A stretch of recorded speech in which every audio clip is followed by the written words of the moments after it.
Agradecemos especialmente a Calpro y Dynatix, el sistema de control volumétrico más confiable en México, por patrocinar este episodio. Soy Severo López Mestre Arana, especialista en energía. Bienvenidos a Todos Somos Energía, porque la energía es lo que nos mueve.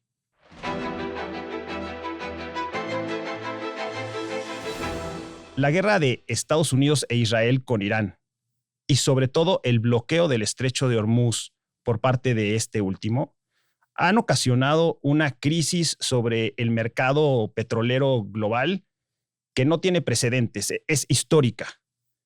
De golpe, el 20% de la oferta internacional de petróleo y de gas natural licuado desapareció. Una disrupción de este tamaño por lo menos se va a sentir en los siguientes 3 años, aún acabando la guerra en este mismo instante. Por ello, la Agencia Internacional de Energía, preocupada, publicó un artículo que se titula Protegiéndonos de los choques petroleros.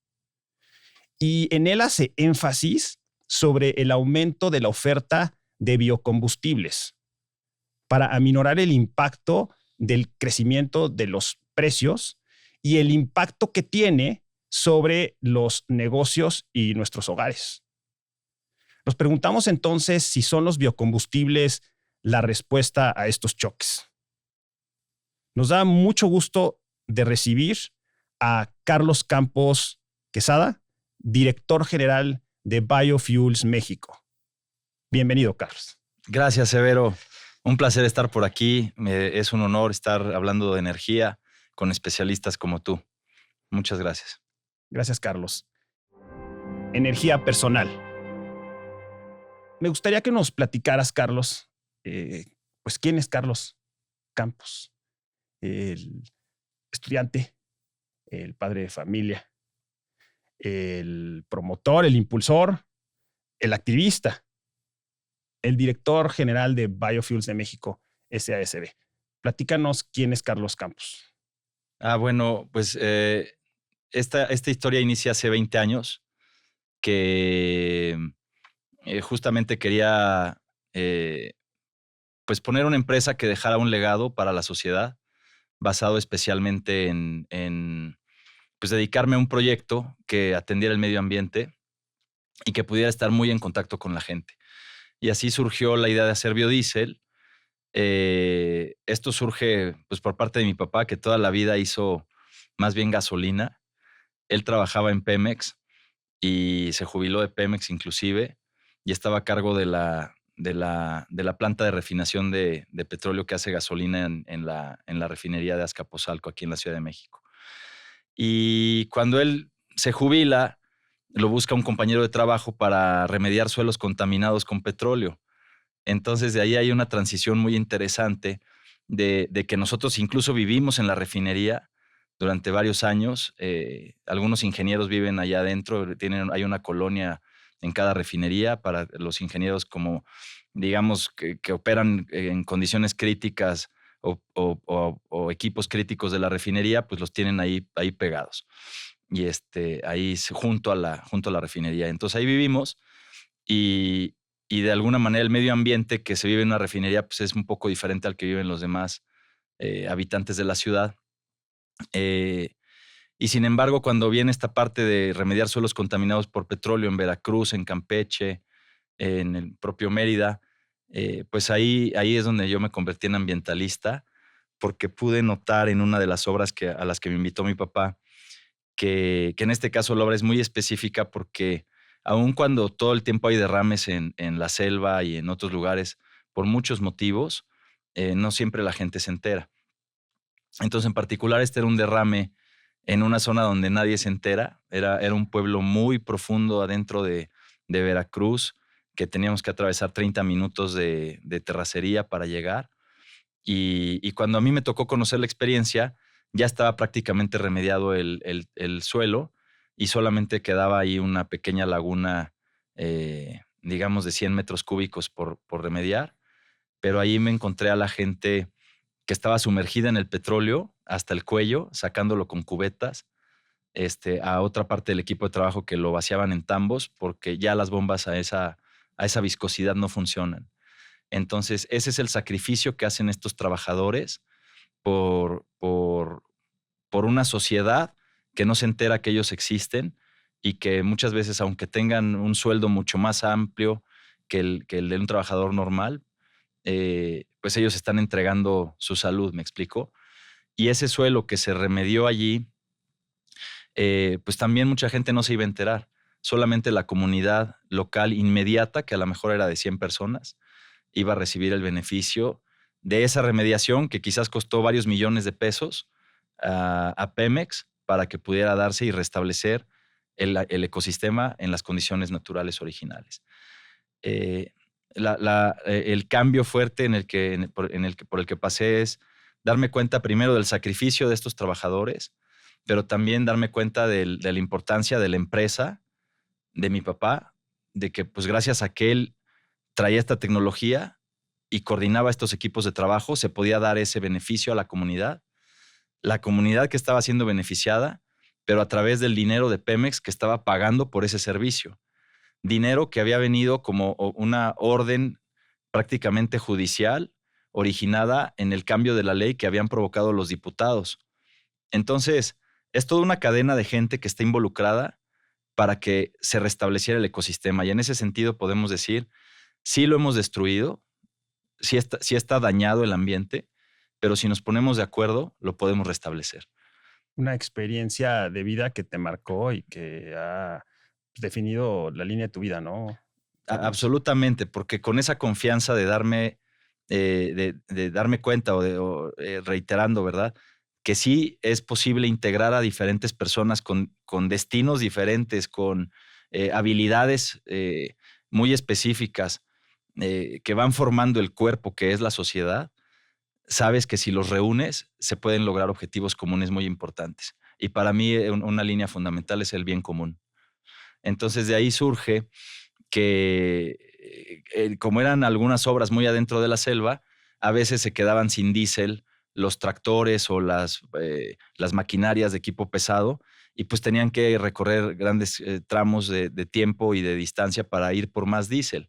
Entonces, de manera coloquial, algún día mi papá dijo, si tuviéramos aceite de cocina y sosa cáustica y algo de alcohol, podríamos hacer biodiesel para la maquinaria.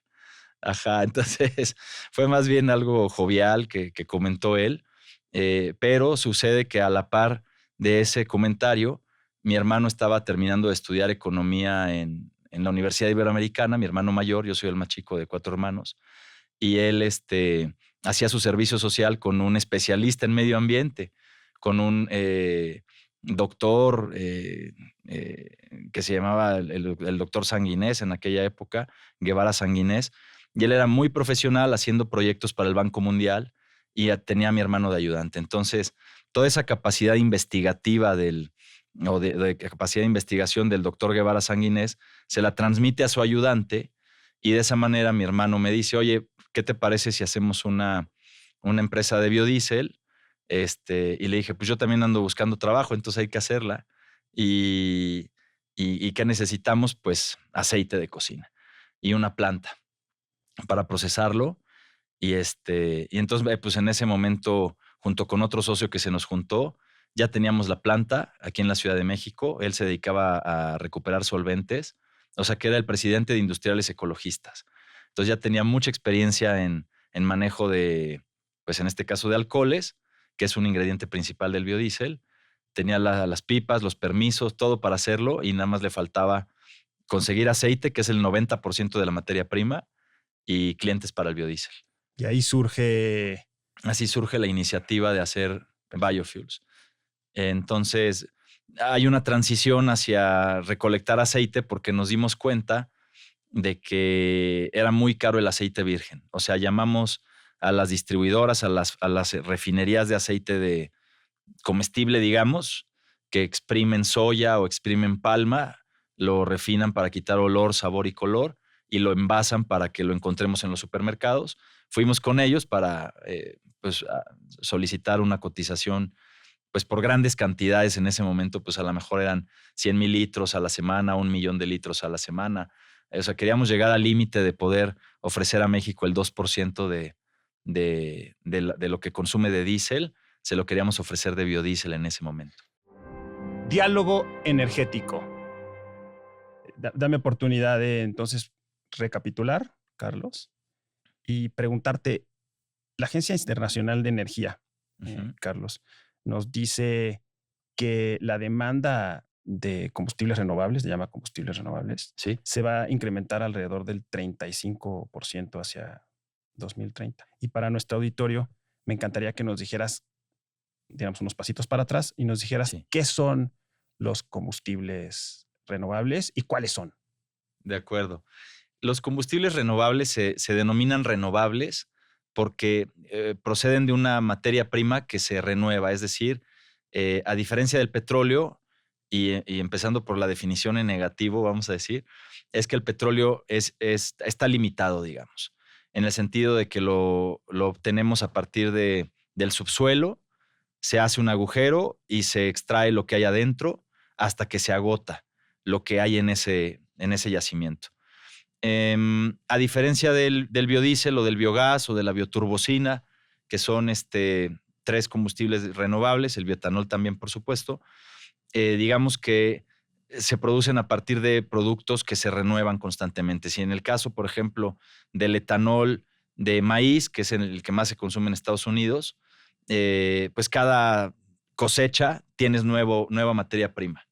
Entonces, por eso se llaman renovables. En el caso del biogás, una vez que tiramos basura en el relleno sanitario o que se genera estiércol en una granja, al día siguiente otra vez hay estiércol y en el relleno sanitario hay nueva basura. Entonces, lo que se convirtió en gas el día de ayer ya se fue, pero hoy llega otro lote de basura y tienes más gas. Y mañana llega otro lote de basura y tienes nuevo gas. Entonces, por eso se llaman renovables. Okay. Y sí, normalmente pensamos que los combustibles renovables son una copia, un símil o que van a la par de los combustibles fósiles. Y en este sentido, pues tenemos el biogás o biometano, que es asimilable a gas natural. Tenemos el bioetanol, que es asimilable a la gasolina. Tenemos el biodiesel, que es asimilable al diésel. Y tenemos la bioturbocina, o ya hoy conocida como SAF, que son compuestos diferentes, pero digamos que para uso en aviones. Y también el hidrógeno, ¿no, Carlos? El Vía hidrógeno electrólisis, etcétera. también se No para que nos consideraría metamos a fondo. renovable en Sí. cierto sentido. El hidrógeno, sí, allí se han puesto muy creativos y entonces hay como 7 colores para el hidrógeno, Sí. dependiendo de la fuente de materia prima. Entonces, una fuente es el hidrógeno gris, que está, bueno, más bien el producto es el hidrógeno gris, cuya fuente es el petróleo. En este caso el gas natural procedente de descomposición fósil, y es el gris. Entonces ese es el que más existe y es el que más se utiliza en los procesos productivos. Inclusive en México para hacer gasolinas utilizan hidrógeno procedente de petróleo. Pero hay una corriente de gente que quiere ofrecer el hidrógeno azul, el hidrógeno verde, el hidrógeno morado, que ya entonces tiene origen en biogás, por ejemplo.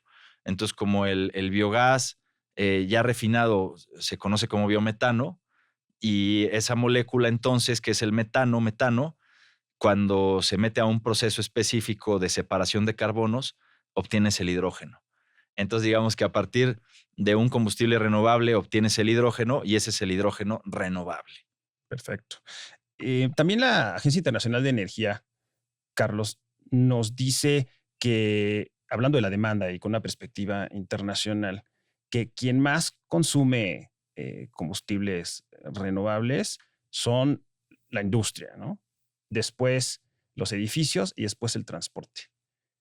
Eso por sector. Y luego por tipo nos dicen que los residuos orgánicos sólidos son alrededor del 75% de la demanda, los biocombustibles líquidos son alrededor del 20% y el biogás alrededor del 5%. Esa es una foto como internacional. Uh-huh. Me gustaría que a mí y al auditorio nos describieras cómo está la foto en México, porque no necesariamente la foto es igual que la foto internacional. ¿Cómo está la foto en México, Carlos? Mira, en México el biocombustible más exitoso por mucho es el biogás. Es el biocombustible que más se consume y que más se produce. ¿Por qué? Porque... o sea, al revés de los datos internacionales.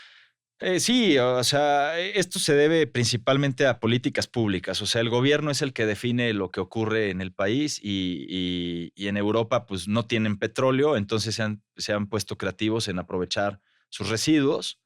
En Estados Unidos hay gente que apoya la teoría del cambio climático originado por el ser humano a partir de los combustibles fósiles. Entonces de ahí viene también un impulso muy importante a las renovables. En Asia, pues creo que son los pioneros en producción de biogás, entonces tienen muchísima tecnología, pero también son una potencia en producción de aceites y también producen mucho biodiesel. Y en Latinoamérica, pues tenemos a Brasil, que históricamente ha producido muchísimo etanol y biodiesel también, a la par de Argentina. Entonces, México, pues ha fracasado en la producción agrícola, o sea, lo vemos como, pues hay problemas sociales porque los campesinos tienen dificultades en el acceso a fertilizantes. Fracasado es una palabra fuerte, Ha Carlos. fracasado porque los últimos 20, o sea, te hablo de que los últimos 20 años, que es lo que tiene mi empresa y es lo que yo llevo como testigo en primera fila, pues hemos visto una actuación muy mediocre de los presidentes que ha pasado por el puesto, inclusive de Felipe Calderón, que es quien hizo la primera ley de renovables, pero él siendo secretario de Energía como puesto anterior, eh, no tuvo el interés de impulsar las renovables con fuerza. O sea, solamente se impulsó lo que algunos funcionarios de la época quisieron como negocio personal y que les salió mal porque se enfocaron en el etanol. Y no se trata como de regresar a ver quién lo hizo mal o quién lo hizo bien, Claro, sino es un que diseño de incentivos, quiero sí, entender, ¿no? sí, finalmente Independientemente es, de la persona. es reconocer cómo se ha dado la política, ¿no? En el caso de Peña Nieto, pues él puso un impuesto de 5 pesos por litro de biodiesel. Y no digo Peña Nieto como persona, hablamos del sexenio de Peña Nieto, ¿me explico? O sea, Ujú, sería complejo empezar a hablar de los diputados y senadores de esa época y correcto. distraer la conversación hacia allá. En el sexenio de Peña Nieto se dio ese impuesto porque ellos ya sabían que existía el huachicol fiscal, pero no quisieron atacarlo de forma directa hacia las personas que estaban haciendo el huachicol. Se les hizo más fácil tapar la escena poniendo un impuesto diciendo, son los del biodiesel los que están importando el diésel de petróleo, maquillándolo fiscalmente como biodiesel. Entonces, son ellos los responsables y por lo tanto les vamos a quitar los incentivos que tienen y vamos inclusive a ponerle un impuesto. Entonces fue dañar a las personas que estaban haciendo biodiesel para beneficiar a los que estaban importando diésel con el nombre del biodiesel. Nos quedamos entonces con la idea y vamos a Y ir podríamos avanzando. hablar de Fox, que hizo algunas cosas, y así, ¿no? O sea, finalmente, ¿por qué se estimuló el biogás? Regresando a la escena, A esta parte de incentivos, sí, ¿no? más de producción, de por qué sí existe la producción de biogás Exacto. y no de biodiesel y no de bioetanol y tal. En el caso del biogás, pues fue precisamente quien estuvo antes que Peña Nieto, que fue Fox, ¿verdad? Ujú. Estuvo Fox. Y él conociendo la realidad agrícola, él impulsó, y también había en el mundo mucho interés en los bonos de carbono y tal. Entonces se impulsó la Calderón fue antes de Peña Nieto. Es fue Fox, Calderón, Fox Peña Nieto. Calderón. Ujú. Entonces hubo esa transición entre Fox y Calderón. A ellos les tocó todo el florecimiento de los bonos de carbono. Y esos bonos de carbono permitían financiar los biodigestores. Entonces, digamos que no era dinero de México. México prácticamente pues no participó en impulsar más esa fuerza, sino solamente en permitir, en dejar hacer. ¿Me explico?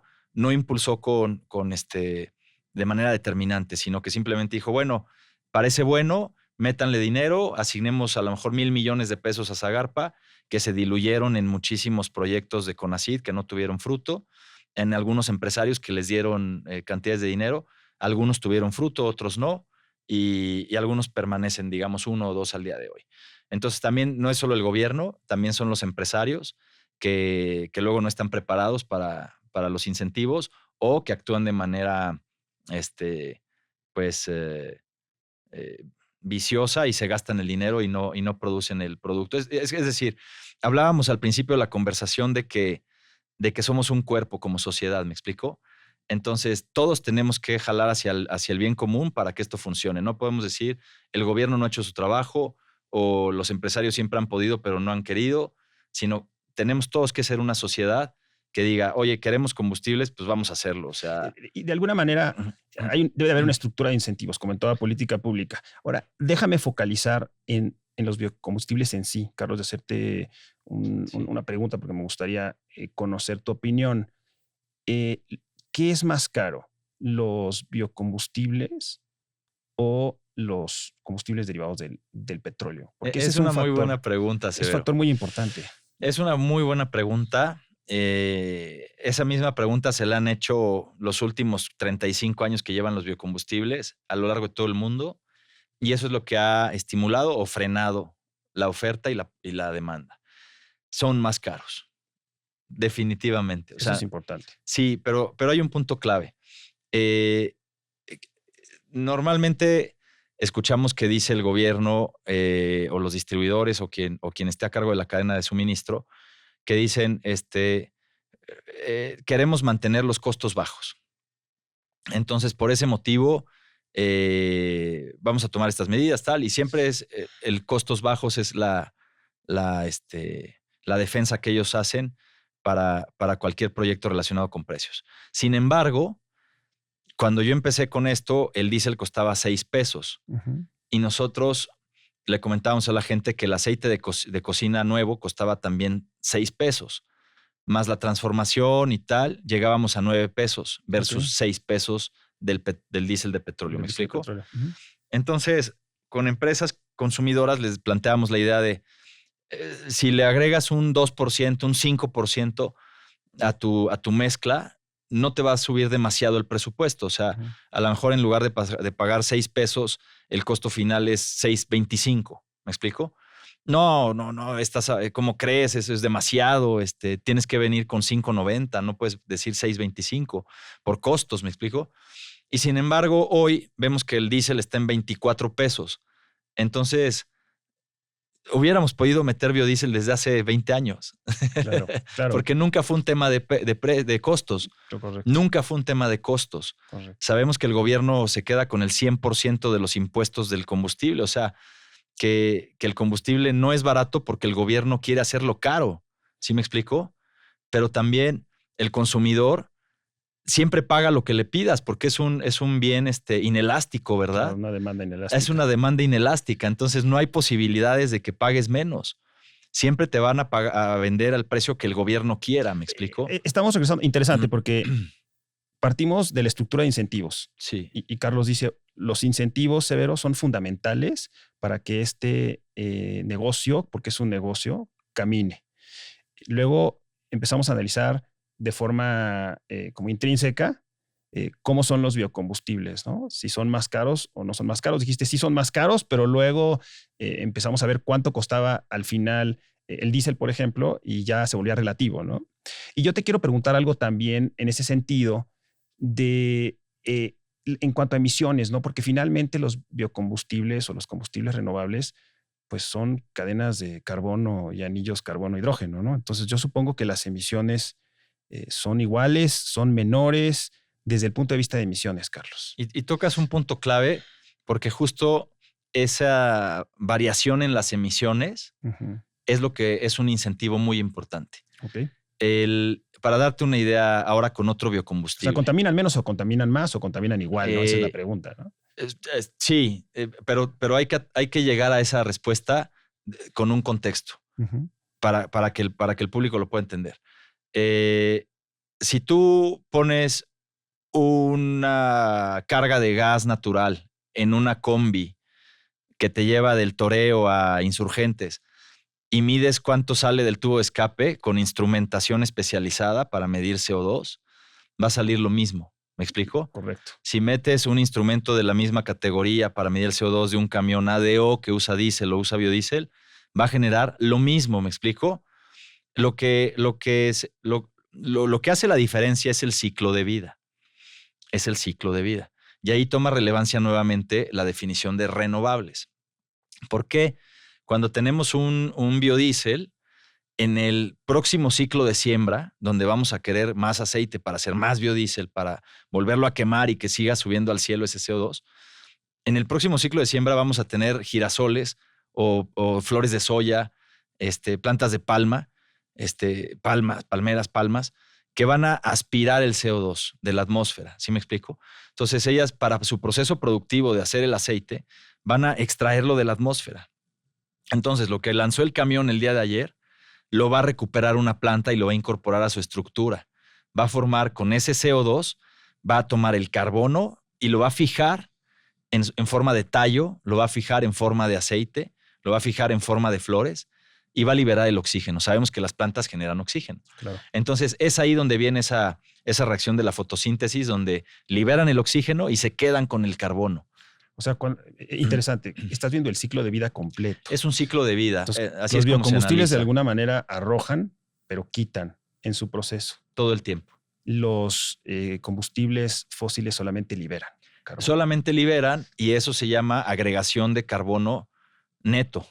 Es decir, están agregando carbono netamente todo el tiempo los combustibles fósiles. Por eso se está calentando el planeta. Y esto lo estudian los científicos dedicados a ese tema. Hay un engrosamiento de la capa de CO2 y ese engrosamiento lo que provoca es un aumento del efecto invernadero. Entonces, digamos que la capacidad de retención de calor que hoy existe allá arriba es mayor. Por eso se calienta más el planeta. Y de ahí que viene esta idea de hagamos incentivos económicos, hagamos incentivos legales, hagamos incentivos al consumo, a la producción, hagamos incentivos fiscales, hagamos incentivos laborales. Todas las categorías que puedas agregar de incentivos tienen sentido cuando te das cuenta de que si no enfriamos el planeta o desaceleramos el calentamiento del planeta, que es la política internacional, desacelérenlo con base en la cultura de las emisiones de carbono. Esa es la pretensión, desaceleren la alimentación de esa capa que se está engrosando.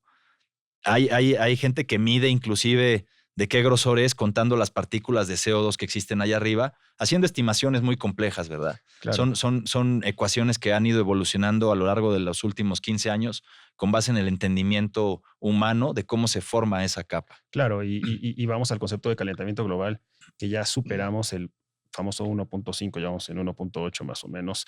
Y yo me quería mover hacia un artículo que escribiste, Carlos. Ajá.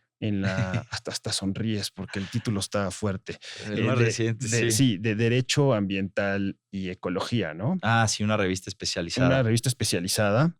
Y el título, si mal no recuerdo, es Biometano en México, pasivo ambiental o activo estratégico de seguridad nacional. Y yo te quería preguntar, ¿cómo llevas el biometano en México a la seguridad nacional? ¿Es fuerte, sugestivo y me gustaría que nos comentaras? Mira, es un tema muy interesante. Gracias por ponerlo en la mesa, ese reportaje, porque cubre una gran cantidad de sectores, el biogás, el biometano, pasando desde el sector transporte al de generación de electricidad, generación de calor, como puntos de consumo que pueden consumir el biometano o que ya consumen el biogás. Hay muchas granjas en el país. Para que te des una idea, en estos tiempos que te platicaba que los bonos de carbono pagaron esos biodigestores, se instalaron más de 5,000 biodigestores en granjas de vacas, en granjas de cerdos, en granjas de pollos. Significa que los productores de esas proteínas metían el estiércol en el biodigestor y son digestores muy simples esos que instalaron. Básicamente es una bolsa de plástico de un calibre, de un grosor que le permite una firmeza específica. Ahí se genera el gas y ponían una manguera y lo consumían en su caldera. Productores que tenían 5 vacas llegaron a tener biodigestores regalados, o sea que el gobierno les regalaba a través de estos bonos de carbono o iniciativa privada se los regalaban, y con eso sustituían el gas LP de un horno donde producen queso, me explicó, o donde pasteurizan la leche. Y lo mismo beneficio se llevó el señor que tiene a lo mejor 500,000 vacas, me explico, pero él ya puso biodigestores que a lo mejor son del tamaño de una cancha de fútbol y le permitían generar 4 megawatts. Tú sabes lo que son 4 megas, me explico. Y Sí, estás hablando de que es una cantidad muy importante de energía, 4 megawatts, muy importante energía, que sale del estiércol de la vaca. Entonces, cuando Cuando tú tienes, Una torre de esas de Reforma debe Sí. tener entre 2 y 4 megawatts. ándale, una Gigantesco. torre grande como la de HCBC, la Por de ejemplo, Vancomer, por la mencionar Torre Mayor, bancos, por la ejemplo. torre de los senadores, para ponerlo más simple, ¿no? O sea, los responsables de consumir toda esa electricidad, que son los senadores, podría estar basada en energía renovable de biogás. O el solar, la que tú quieras, pero en este caso somos Pero biocombustibles. no hay un tema de continuidad ahí, Carlos, porque tú tienes 4 megas continuos, pero con biogás tendrías la continuidad. Y no te quiero sacar de ese Es vínculo con totalmente seguridad continuo. nacional, Carlos. Es totalmente continuo, porque el biogás está generando 24 horas, en el sentido de que las bacterias trabajan 24 horas procesando la materia que les arrojas a lo mejor durante 4 horas, pero ellas se tardan 10 días en procesarlo. Entonces, esos 10 días estás produciéndolo 24 horas, ¿me explico? Mientras tanto, ya agregaste nuevos lotes. Entonces, ¿por qué seguridad nacional? Porque justo la presidenta Claudia Sheinbaum, que por cierto es la primera que hace una ley de biocombustibles útil verdaderamente, en el sentido de que la primera que existió no fue útil, porque quienes la puedan leer se darán cuenta de que pues, no permite la comercialización de los biogases, no contemplaba la bioturbocina, no contemplaba el biodiesel en su extensión, desarrolla, en fin. Pero esta ley ya fue desarrollada por una presidenta que tiene conocimientos sobre cambio climático, que ella misma probó el biodiesel durante un año en camiones de RTP, definió que se necesitaba introducir el biodiesel, y cuando llega al poder dice, oigan, necesitamos que esa ley favorezca a productores, a consumidores, a que se genere mercado, que se generen impuestos, ¿me explico?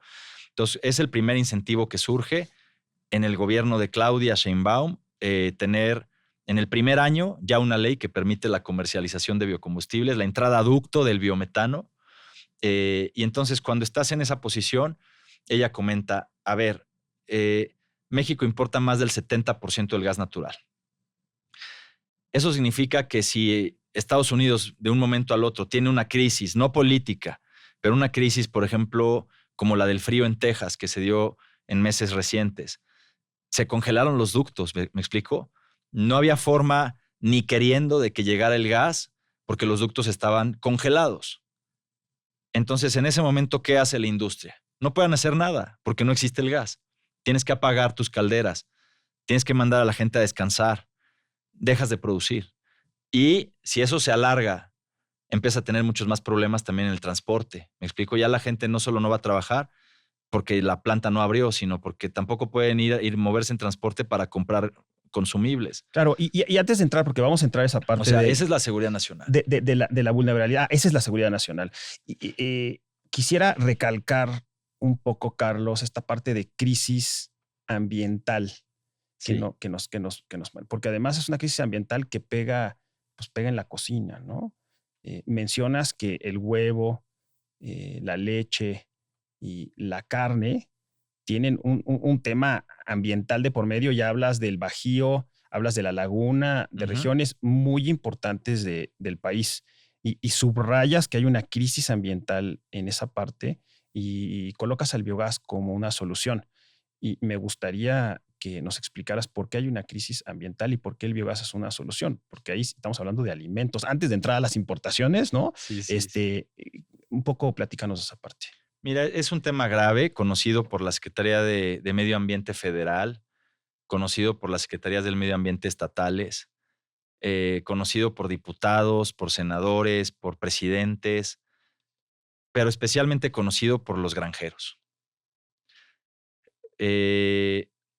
Hay una falta de responsabilidad tremenda entre la gente que administra rellenos sanitarios también, una falta tremenda de responsabilidad entre quienes crían ganado, cerdo, leche, pollos. Para darte una idea de la crisis, que sí es ambiental, pero sobre todo es una crisis moral. Pasamos por una crisis moral desde hace muchos años. Yo, como les digo, tengo apenas 20 años en el tema y ya pude notar pues la crisis moral en la que viven. Específicamente voy a hablar de Jalisco en este caso, pero hablemos de Yucatán, La Laguna, El Bajío. vámonos por todo el Bajío, obviamente Estado de México, Ciudad de México, tal. Me tocó atestiguar una reunión entre los productores de cerdo, para señalar un punto claro que le quede a la gente claro, no por decir no coma cerdo. Sigue comiendo todo el cerdo que puedas. El tema no eres tú como consumidor. El tema es el que produce el cerdo y las autoridades ambientales, ¿me explico? No el consumidor. Correcto. Nosotros como consumidores sigamos comiendo todo lo que nos ofrezcan, que esté bueno, ¿me explico? No somos parte de este daño. Para eso están las autoridades Para sanitarias. eso están las autoridades. Entonces, el tema es que estaba el procurador de Medio Ambiente de Jalisco, la secretaria de Medio Ambiente de Jalisco. Hablo de los horizontes en la presidencia de Felipe Calderón, por esos años, ¿no? Entonces era el procurador de Medio Ambiente estatal, la secretaria de Medio Ambiente estatal, el presidente de los porcicultores de Jalisco y 25 miembros de la Asociación de Porcicultores de Jalisco, todos en una reunión a la que me invitaron a mí también, para que yo propusiera soluciones de cómo hacer los biodigestores para todo ese sector. Y en resumen, la secretaria, cuando se cerró la reunión, dijo: en este sexenio se va a resolver y yo me voy a encargar de que así sea, y aquí tenemos al procurador para que se cumpla la ley. ¿Verdad, señor procurador? Sí. ¿Verdad, señor presidente? Sí. Se fueron, dejaron el puesto los tres, y hoy la contaminación sigue en Jalisco, de miles de metros cúbicos diarios que se tiran de estiércol a los ríos de Jalisco. Okay. ¿Sí me explico? Y es una denuncia que hacemos en este momento porque es gente Pero que... ¿Tienes los datos? ¿Tienes...? Los tiene la Secretaría. Si tú, bueno, te invito a que te des un clavado en un río de Jalisco, el que tú me digas, esos son los datos. ¿Sí me explico? O sea, no necesito más datos. El único dato que tengo es: date un clavado junto a una granja. Ahí vas a poder recoger todos los datos. O sea, el olor, si hicieras un análisis químico, te saldría. Yo creo que todo. ya no vas a. Ya no necesitas el análisis químico. Ok. Caray. O sea, es grave, pero como te digo, lo mismo sucede con la gente de La Laguna, lo mismo sucede con la gente de Querétaro, aquí en Tizayuca, en Hidalgo. O sea, es muy conocido el caso aquí en Hidalgo de que son kilómetros y kilómetros de olor a estiércol por el sector lechero, ¿me explico? Y todo eso se puede evitar simplemente con poner un digestor, porque al momento que metes el estiércol en un reservorio cerrado, hermético, detienes los olores. El agua que sale de allí sale con un nivel de pureza muy superior a lo que es tirar el estiércol directo. Pero además esa agua viene supercargada con nutrientes microbiológicos que desea con mucha sed el sector productivo agrícola, el que siembra la alfalfa para los animales. Entonces ya empiezas a hablar de economía circular, ¿me explico? Cuando tomas el estiércol de la vaca, lo metes en un lugar cerrado, produce gas, lo regresas a las vacas para que las calienten, para que pasteuricen, para que hagan quesos. Y el agua que sale la mandas al productor de alfalfa, que le va a vender la alfalfa a los vaqueros para que sigan haciendo leche y carne. Estás hablando ya de una integración económica mínima. No estamos hablando de maravillas y milagros que le pedimos al gobierno ni a los empresarios. Es lo mínimo, si lo estamos viendo todo el tiempo, que así trabaja la naturaleza. Y me gusta porque pusiste el remedio y el trapito. O sea, planteas un modelo de negocio dual, llave en mano, que me gustaría que lo explicaras y además que nos dijeras si es rentable y si tienes números o experiencia en cuanto a la rentabilidad, Carlos, porque es muy importante. Sí. Estás haciendo una denuncia, un diagnóstico, pero estás poniendo el remedio. También. Platícanos un poco de ese planteamiento y los números o lo que has observado en ese sentido. Sí, y es un tema súper importante el del dinero. Justo ahorita se da una convergencia en México en la que los bonos de carbono, que ahora tienen otro nombre, ahora se llaman atributos ambientales y tal, pero mucha gente los recordará como bonos de carbono, pueden pagar la diferencia que no pueda pagar el mercado. ¿Qué quiere decir? Comentábamos que el biometano es más caro que el gas natural en la parte de la producción. Sin embargo, el consumidor no está preparado para pagar más. ¿Me explico? En México quieren pagar menos. Eso lo ha comprendido el grupo de inversionistas que en nuestro caso trajimos a México, Y dicen, ok, vende el biometano al mismo precio que el gas natural. Pero déjame interrumpirte un poco, Carlos. Sí. Entiendo esta parte porque es muy interesante y creo que es una de las partes más estudiadas de la regulación, ¿no? Cuando dices que el consumidor no está dispuesto a pagar, Ujú. tú y yo estamos pensando en los daños que provoca, ¿no? Sí. El sustituto, ¿no? Utilizar diésel provoca daños en el ambiente y tú dices, oye, ¿cómo no vamos a estar dispuestos a pagar los consumidores si hay un daño, ¿no? Pero me parece que en ningún lugar del mundo.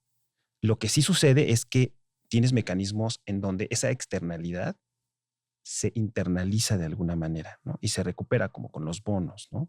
Pero yo no sé, Carlos, si y tú, y corrígeme, si por estado de ánimo, fuera de la regulación y los incentivos, etcétera, alguien está dispuesto realmente a pagar todo el tiempo, Carlos, o es una mezcla de los dos, es una mezcla de realmente ponerle un costo al sustituto que está contaminando, o es un tema de convencer a los consumidores de que deberían de pagar más porque la otra alternativa está destruyendo el planeta. Sí me explico, Carlos, en tu Sí. experiencia. Mira, es una respuesta polivalente porque en efecto sí hay consumidores que están dispuestos a pagar. Y tú tienes experiencia en la energía solar, en donde tú sabes que les cobraste por adelantado la electricidad. Correcto, Entonces, correcto. ya con eso te das cuenta que hay gente dispuesta a pagar. Eh, no creo que sea un tema de calidad moral, sino de comprensión del tema y de alineación de objetivos. Ujú. En el caso de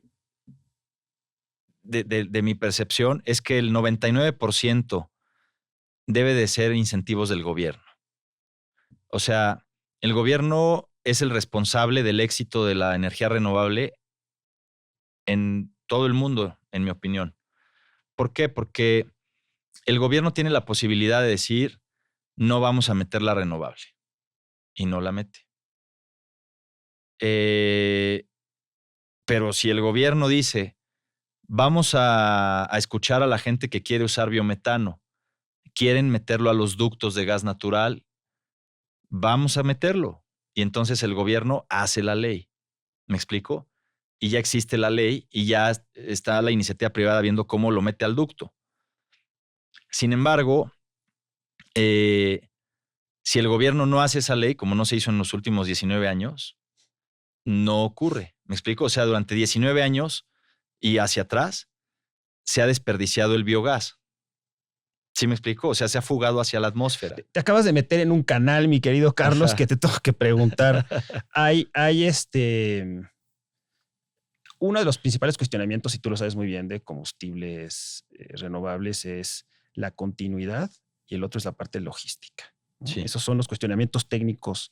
Y yo te quiero preguntar en esta parte del transporte, porque si tú sacas del transporte de gasoductos al biogás, pues lo estás colocando en una súper desventaja. Si ya traes el costo, la regulación, más el no poderlo transportar, pues ya lo mataste.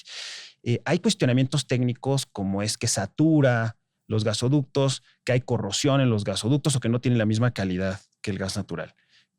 Estos argumentos técnicos, después de toda tu trayectoria, Carlos, y lo que has visto, ¿se sostienen estos argumentos técnicos o no se sostienen, Carlos?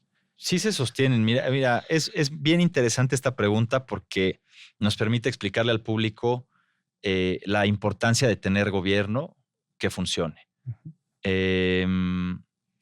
Tradicionalmente el gobierno es responsable de que las cosas funcionen. ¿Me explico? Cuando hay un gobierno que no cumple con su trabajo, se sale de control muchas de las realidades por las que pasamos. Entonces, si no existiera una regulación acerca de la calidad de los productos que pueden entrar al ducto, en este caso específico, entonces corre riesgos el ducto. Ese ducto, digamos que está hecho de acero. Entonces, si lleva el producto más oxígeno del que aparece dentro de la norma, el oxígeno tiene una propiedad oxidativa que en términos simples significa que va carcomiendo el ducto, le va haciendo hoyos, como la ropa cuando se hace vieja, que se le hacen hoyos, así al ducto se le hacen hoyos. Claro que no es el mismo día de que metiste el gas al ducto con extra oxígeno que le va a pasar eso. Es a lo largo del tiempo. Dicho de otra manera, envejece prematuramente. Por eso es que sí debe de haber límites en los contaminantes que traigan los productos que circulan por allí. De la misma forma que en las carreteras, en las autopistas, tienen límites de peso los camiones. Porque si le ponen más peso, pues aunque la carretera se vea dura, pues se va rompiendo. ¿Me explico? Hay un límite de carga. Entonces, así, análogamente, es en el gas. Otro contaminante es el hidróxido de azufre. Es un ácido muy potente que también tiene la capacidad de corroer el metal, lo corroe. Entonces, estos dos compuestos están presentes en el biogás en su forma natural. ¿Pero es subsanable? Es 100% subsanable y ahí vale la pena mencionar la diferencia entre biogás y biometano. El biogás es asimilable al petróleo, digamos, no asimilable al petróleo, pero el biogás es una analogía del petróleo y el biometano es una analogía de la gasolina, por ponerlo en términos simples para la gente, en el sentido de que el biogás es materia prima. El biogás es el biocombustible tal como sale del biodigestor, producido por las bacterias, como el petróleo lo produjeron las bacterias, y tenemos una masa negra, un líquido ahí viscoso que no se puede usar hoy en las máquinas, pero que si recordamos en los tiempos de nuestros abuelos, sí lo usaban así en forma de líquido viscoso negro para calentadores, calderas y otras cosas. Evolucionó la tecnología, evolucionó el entendimiento del petróleo y descubrieron que podían refinarlo y separarlo en fases. O sea, el biogás es no refinado y el biometano es ya después de un proceso. Es un proceso de refinación muy sofisticado donde remueves ácidos, humedades, es muy costoso, partículas. Carlos. Es muy costoso llevarlo al grado de la norma de gas natural. De gas natural. Por eso no todos los proyectos que se pueden hacer de biogás pueden brincar a biometano. Y ahí es donde tiene mucha relevancia el estado actual de la regulación de biometano, así como la puso el gobierno, que de Claudia Sheinbaum, lo repito, que es muy exigente. Es una regulación dirigida a la protección de los ductos. Correcto. Que también estimula al sector del biogás y del gas natural. Que tiene sentido, ¿eh? Y tiene todo sentido. Y además, porque de alguna manera te manda, Carlos, con los precios ahorita y la proyección de precios de gas natural, cabe perfecto la refinación del biogás 17 veces, ¿me explico? Absolutamente, y es algo necesario. Y aunque hay gente que tiene posibilidad de hacer proyectos de biogás, que dice, oigan, bájenle un poco la exigencia a la norma, nosotros estamos en desacuerdo con eso, porque primero... Te sacaría de los gasoductos para empezar. O sea. Sí, pero ellos quieren eso. Hay gente, digo, siempre hay intereses de todo tipo. En energía es un caldero de intereses, mi estimado Carlos. Sí, así. Y vale la pena escuchar las posturas de cada quien. O sea, finalmente, la verdad, perdón, iba a ser un comentario religioso, pero solo la tiene Jesucristo. Okay. Y lo demás son intereses. Y en este sentido, ellos dirán, oye, podemos entrar con un biogás y como se mezcla con tanto gas natural, entonces pues es despreciable la contaminación y por lo tanto denos esa oportunidad. Y entonces cuando analizas esos casos te das cuenta de que pues quieren usar instrumentos de medición de calidad rústicos. Y entonces ya empezamos con bájale la calidad, mete un instrumento barato. Bueno, ¿qué te parece si ya tampoco lo medimos? Ok. Entonces, son circunstancias que llevaron a que fracasara el biodiesel. Por eso lo conozco de primera instancia. Okay. Porque en el caso del biodiesel, no había una regulación, no existían los métodos de análisis en los laboratorios ni de la iniciativa privada ni del sistema científico mexicano público, ¿me explico? No estaban preparados nadie. Entonces los productores tampoco tuvieron en dónde apoyarse para encontrar un sentido de calidad.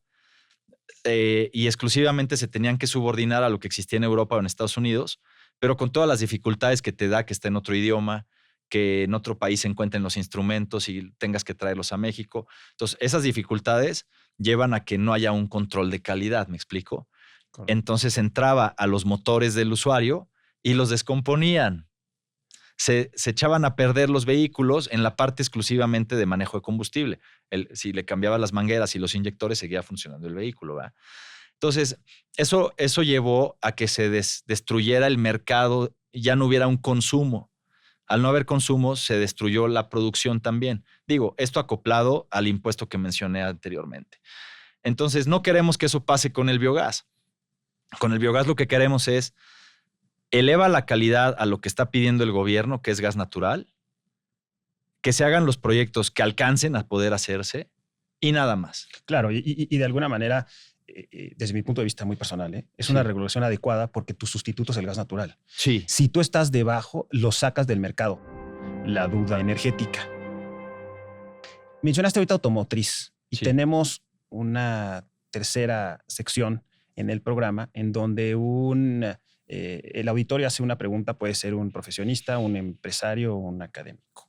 Y te la voy a leer Buenísimo. textual. Gracias. Sí. No se edita ni nada por el estilo. Ok. ¿Cuál es? Ante la firma del Acuerdo de Asociación Económica, Coordinación Política y Cooperación de la Unión Europea y México, Acuerdo Global, que se va a firmar en mayo próximo, y las negociaciones del Tratado de Libre Comercio, ¿es el biometano una opción para la descarbonización de las operaciones de la industria automotriz y alimentaria mexicana para mantener una competitividad global? Mira, qué buena pregunta. Da gusto cuando hay gente en el público bien informada, porque pues le da ese sentido complementario a la conversación en la que el público puede entender mucho mejor estos aspectos. Industria alimentaria. Pensemos en marcas muy conocidas como Nestlé, como Bimbo. Industria automotriz, pensemos en Volkswagen. Nosotros tenemos la posibilidad de recoger gas de relleno sanitario en una ubicación cercana a la planta de Volkswagen de Puebla.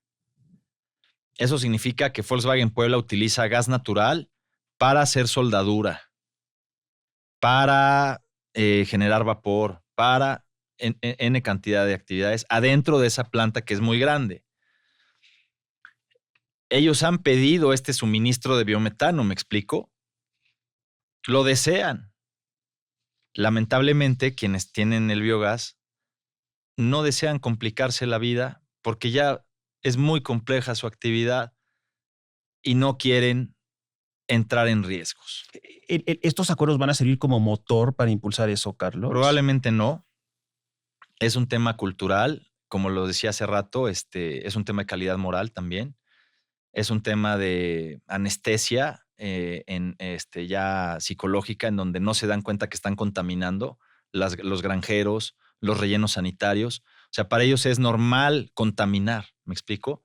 Estas emisiones que desde el satélite con cámaras especiales se ve la mancha de metano arriba del relleno sanitario con la forma del relleno sanitario, ¿me explico? Pero ni con los incentivos. Por ejemplo, las automotrices van a necesitar cumplir con sus corporativos. No, mira, es muy lamentable. Hablando del sector rellenos sanitarios en específico, pues ellos pasaron de ser administradores de tiradores de tiraderos de cielo abierto de basura. O sea, la gente tiraba la basura a cielo abierto, los municipios tiraban la basura a cielo abierto, y los actuales dueños de rellenos sanitarios en general, pues son gente que ya evolucionaron de un cielo abierto a hacer capas de basura intercaladas con capas de tierra, y ya lo compactaron, y ellos se atribuyen ese mérito entre gobierno y empresario de haber logrado compactar la basura. Pero ahora recuperar el gas y ponerlo en una estructura técnica de mangueras que concentren todo y lo puedas ya procesar en una planta, les implica riesgos de movimiento de masas, de alteración de su normalidad, que les va a perfeccionar el relleno y les va a dar más vida al relleno. Pero generalmente es gente ya cansada de haber pasado por unas etapas críticas en estabilizar esos proyectos, y ya no quieren más trabajar más, digámoslo. También el gobierno les paga poco por enterrar la basura. No quiero decir que sean malos negocios, son muy buenos negocios, pero ya no quieren entrar más riesgos.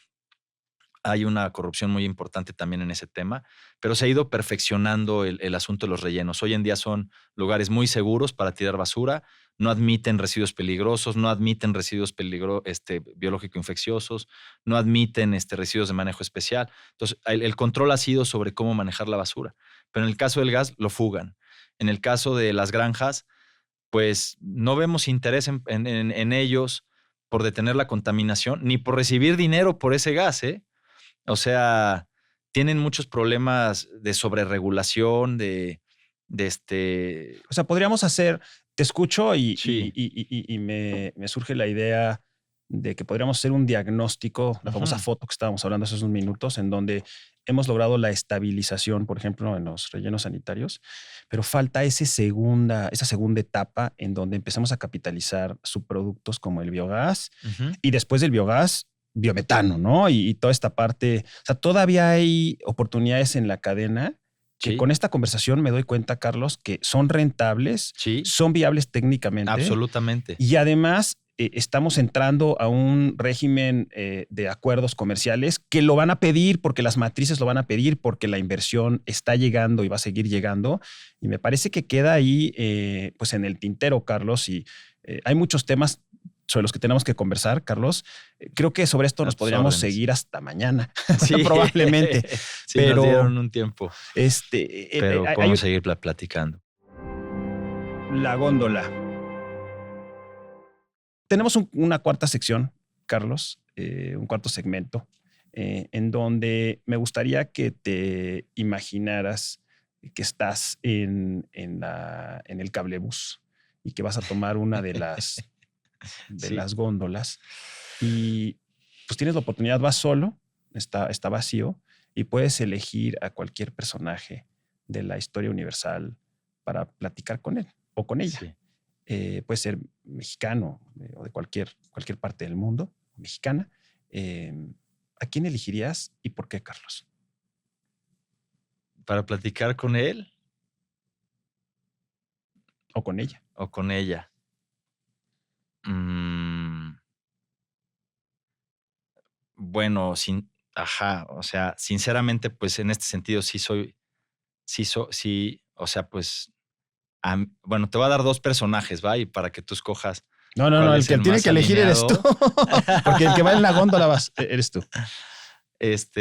Bueno, a mí me gustaría, 100% estar con Jesús, Ujú. con Jesucristo. Con él me gustaría estar. Ajá. Pero ¿y qué le ¿Qué le preguntarías? preguntaría? Bueno, es una pregunta romántica. Le preguntaría ¿por qué hiciste tan complejo el amor y las relaciones entre personas? Ajá. Qué profundo después de biocombustibles, Carlos. Nos Sí. dejaste a todos aquí cuadrados.